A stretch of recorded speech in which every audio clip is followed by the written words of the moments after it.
Hello everyone, मेरा नाम पल्लवी है और मैं भी आप लोग की तरह रीचिंग एग्जाम की तैयारी कर रही हूँ।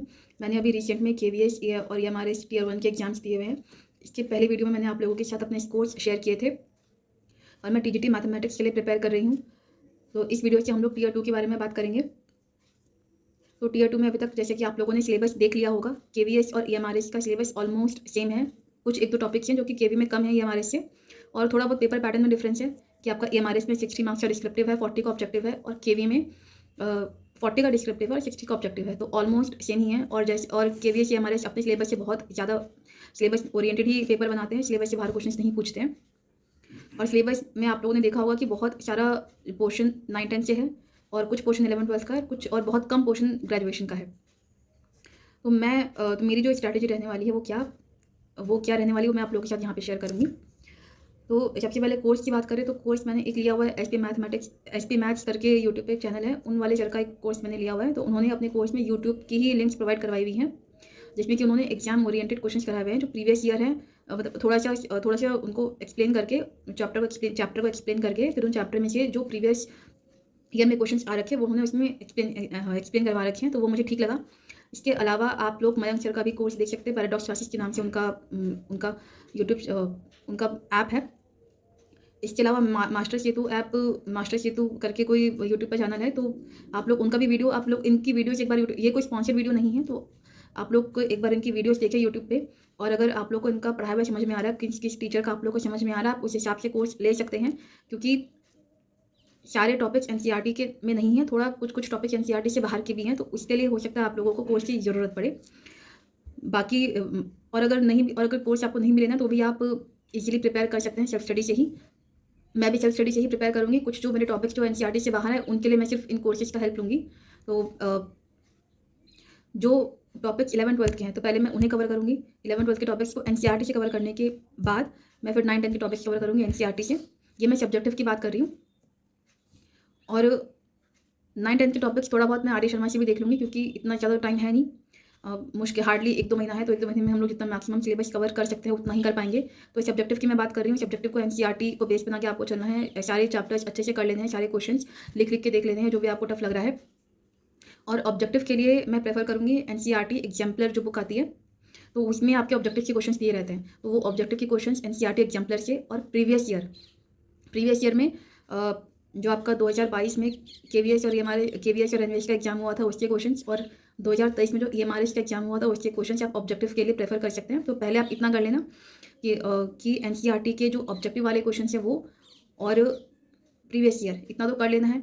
इसके बाद और सब्जेक्टिव के लिए आपको एनसीईआरटी अच्छे से चैप्टर वाइज कर लेनी है, जो आपके टॉपिक्स दिए गिवन हैं और जो चैप्टर से बाहर के टॉपिक्स हैं, जैसे कि आपका जो आपका एनसीईआरटी से बाहर के टॉपिक्स हैं, जैसे कि आपका एलिमेंट्री नंबर थ्योरी हो गया, कॉम्बिनेटोरिक्स हो गया, और यूक्लिडियन ज्योमेट्री में कुछ टॉपिक्स ऐसे हैं जो कि एनसीईआरटी में नहीं है। और कुछ टॉपिक्स आपके जैसे प्रोबेबिलिटी में कुछ टॉपिक्स आपके ग्रेजुएशन से हैं, तो ये, और मैट्रिसेस आपका काफ़ी सारा टॉपिक ग्रेजुएशन का है।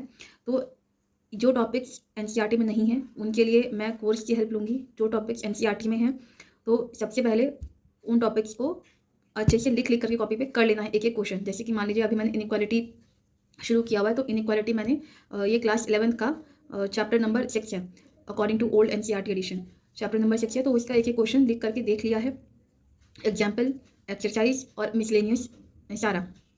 और इसके बाद जो टॉपिक्स एनसीईआरटी में नहीं थे वो मैंने फिर कोर्स की हेल्प से उनको वहाँ से कर लिया है।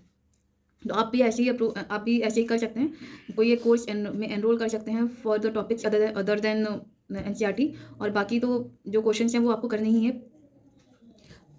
और ऑब्जेक्टिव के लिए जैसे कि मैंने आपको बता दिया, एग्जाम्पलर आप प्रेफर कर सकते हैं। एग्जाम्पलर में जो ऑब्जेक्टिव के क्वेश्चन रहते हैं वो, और जो प्रीवियस ईयर है इतना तो करके ही चलना है।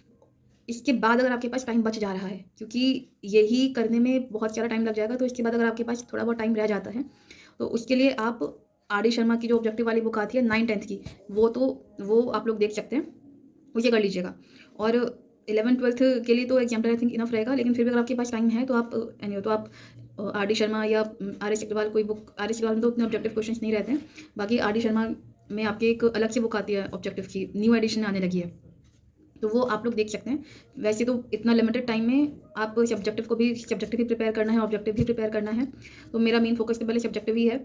तो पहले मैं सब्जेक्टिव की ही तैयारी कर ले रही हूँ इसके टॉपिक्स, क्योंकि मेरे जो 11th-12th के बेसिक्स हैं वो बहुत ज़्यादा वीक हैं, तो मुझे वो बेसिक से पूरा ही पढ़ना पड़ेगा।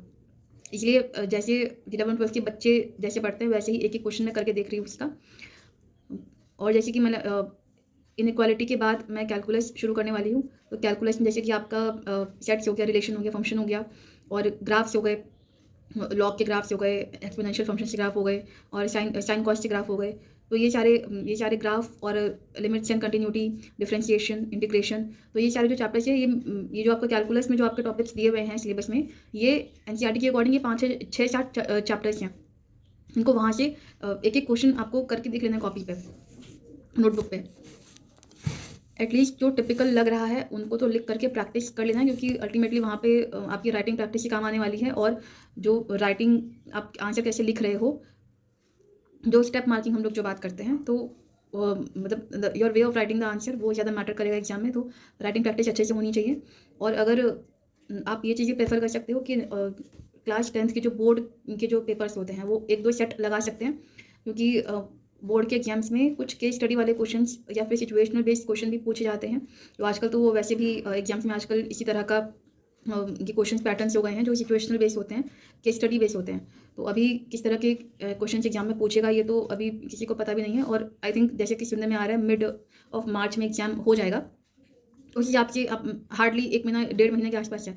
तो इस 1.5 महीनों में आप एनसीईआरटी के सारे टॉपिक्स अच्छे से कर लीजिए जो आपके सिलेबस में दिए हुए हैं। और जो सिलेबस में नहीं है वो आप चाहे तो यूट्यूब से सर्च करके आप खुद से वो टॉपिक के नोट्स बना लें।